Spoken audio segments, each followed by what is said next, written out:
ইসলামী TV সাথে থাকুন। ملائكته يصلون على النبي يا أيها الذين آمنوا صلوا عليه وسلموا تسليما اللهم صل على سيدنا محمد وعلى آل سيدنا আতাকুম রমাদান।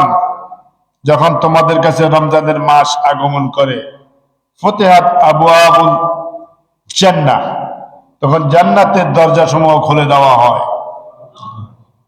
ওয়া আবওয়াবুর রাহমাহ, রহমতের দরজা সমূহ খুলে দেওয়া হয়। ওয়া আবওয়াবুল জান্নাহ, আবওয়াবুস সামা, আকাশের দরজা সমূহ খুলে দেওয়া হয়। ওয়া গুল্লিকাত আবওয়াবুন নিরান, জাহান্নামের সকল দরজাগুলো বন্ধ করে দেওয়া হয়। ওয়া সুলসিলাতুশ শায়াতিনুল লিআন, অভিশপ্ত শয়তানগুলোকে বন্দী করা হয়। এই যে কাজগুলো আল্লাহ করেন, জান্নাতের দরজাগুলো খুলে দেন, রহমতের দরজাগুলো খুলে দেন, আকাশের দরজাগুলো খুলে দেন, কার সম্মানার্থে? রমজান। বলেন, কার সম্মানার্থে? তাহলে রমজানের সম্মান আল্লাহ নিজেই দিয়েছেন। এরপরে আসেন, এই রমজান মাসে যদি কেউ রোজা রাখে, তার ফজিলত কি, তার সওয়াব কি? আল্লাহর নবী বিশ্বনবী জনাব মুহাম্মদ রাসূলুল্লাহ সাল্লাল্লাহু আলাইহি ওয়াসাল্লাম ইরশাদ ফরমান, মান সামা রমাদানা ঈমানান ওয়া ইহতিসাবান গুফিরা লাহু মা তাকাদ্দামা মিন যামবিহি। আল্লাহর নবী ইরশাদ ফরমান, যে ব্যক্তি রমজান মাসে সওয়াবের আশায়, ঈমানের সাথে, বিশ্বাসের সাথে সওয়াবের আশায় যে ব্যক্তি রোজা রাখবে, গুফিরা লাহু মা তাকাদ্দামা মিন যামবিহি, তার অতীতের সব গুনাহ আল্লাহ পাক মাফ করে দিবেন।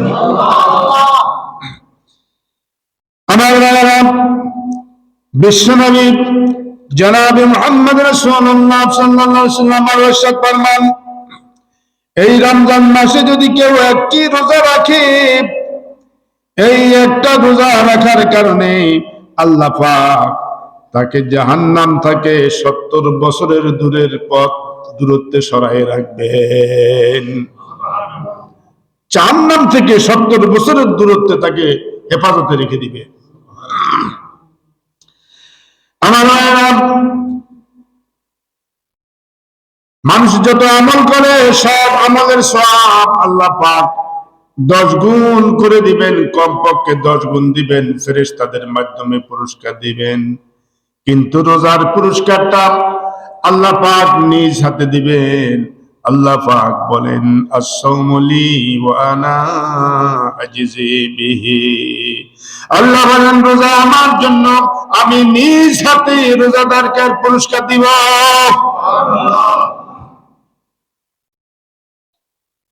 তারপরে আসেন,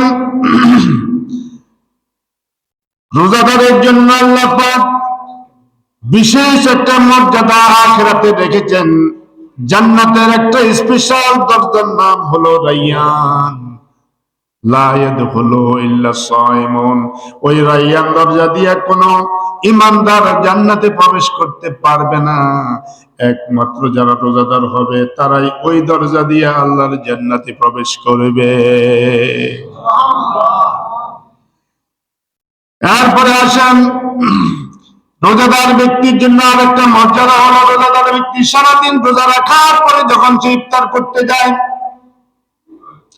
এই ইফতারের সময় সে আল্লাহ পাকের কাছে যে দোয়া করবে, ওই দোয়া আল্লাহ ফেরত দিবে না। যে দোয়াই করবে সেই দোয়াই আল্লাহ পাক তার কবুল করে নিবে। আমাদের দেশে মানুষেরা ইফতারের সময় হই হাল্লা করে, চিল্লা পাল্লা করে, বিশেষ করে যখন দাওয়াত খেতে যায় দাওয়াতের মধ্যে চিল্লা পাল্লা শুরু হয়ে যায়, ইফতারি নিয়ে কামড়া কামড়ি। কিন্তু ইফতারের এই মুহূর্তে ইফতারিকে সামনে রেখে আপনি আল্লাহ পাকের কাছে যে দোয়া করবেন ওই দোয়া আল্লাহ ফেরত দেবে না। দোয়া করতে দেরি, কবুল হতে দেরি হবে না, সঙ্গে সঙ্গে রোজাদারের দোয়া আল্লাহ পাক কবুল করে নেবে। এরপরে আসেন এই রোজার মাস এর মর্যাদা আল্লাহ বৃদ্ধি করেছেন, বাড়িয়ে দিয়েছেন কোরআনের কারণে। কিসের কারণে? শাহরু রমাদানাল্লাযী উনজিলা ফীহিল কুরআন। রমজান মাস এমন একটা মাস যে মাসে কোরআন নাজিল হয়েছে। এই কোরআন নাজিল হওয়ার কারণে রমজানের মর্যাদা অনেক অনেক গুণ বেড়ে গিয়েছে। তার মানে কোরআন যার সাথে মিশবে তার দাম বাড়াই দিবে কে? আল্লাহ। কোরআন রমজানে নাজিল হয়েছে, এই জন্য রমজানের দামও আল্লাহ বাড়িয়ে দিয়েছেন। সুবহানাল্লাহ।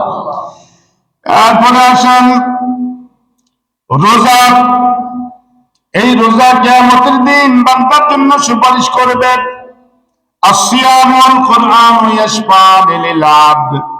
সিয়াম এবং কোরআন এই দুইটা জিনিস বান্দার জন্য আল্লাহর কাছে সুপারিশ করবে। ইয়াকুলু সিয়াম, রোজা বলবেন ইন্নী মানাতুহু তাআমা বিন-নাহার। রোজা বলবে রব্বুল আলামিন, আমি তোমার এই বান্দাকে দিনের বেলা খেতে দেই নাই, খানা পিনা থেকে বিরত রেখেছি। ফাশাফিনি ফি, সুতরাং তার ব্যাপারে তুমি আমার সুপারিশ কবুল করো। ওয়া ইয়াকুলুল কোরআন, কোরআন বলবে ইন্নী মানাতুহুন নাওমা বিল-লাইল। রব্বুল আলামিন, এই ব্যক্তিকে আমি রাত্রি বেলায় ঘুমাতে দেই নাই, এই ব্যক্তি রাত্রে জাগরণ থাকিয়া থাকিয়া আমাকে তেলাওয়াত করেছে। ফাশাফিনি ফি, তুমি আমার সুপারিশ তার জন্য কবুল করো। হাদিসের শেষ ভাগে এসেছে ফায়ুশাফানে, আল্লাহ পাক রোজার সুপারিশও কবুল করবেন, কোরআনের সুপারিশও কবুল করবেন। এরপরে আসেন রোজাদার রোজা রাখার কারণে ক্ষুধার তাড়নায় তার পেটের ভিতর থেকে একটা দুর্গন্ধ বের হয়, মুখ থেকে দুর্গন্ধ বের হয়। তার মুখের দুর্গন্ধ অন্য আরেকজন মানুষের কষ্ট হয়, তার নাকের মধ্যে গেলে গন্ধ পায়, অসুবিধা হয়। কিন্তু আমার আল্লাহ বলেন ওয়ালা খালুকু ফামিস সাইমি আতিয়াবু ইনদাল্লাহি মির রিহিল মিস্ক।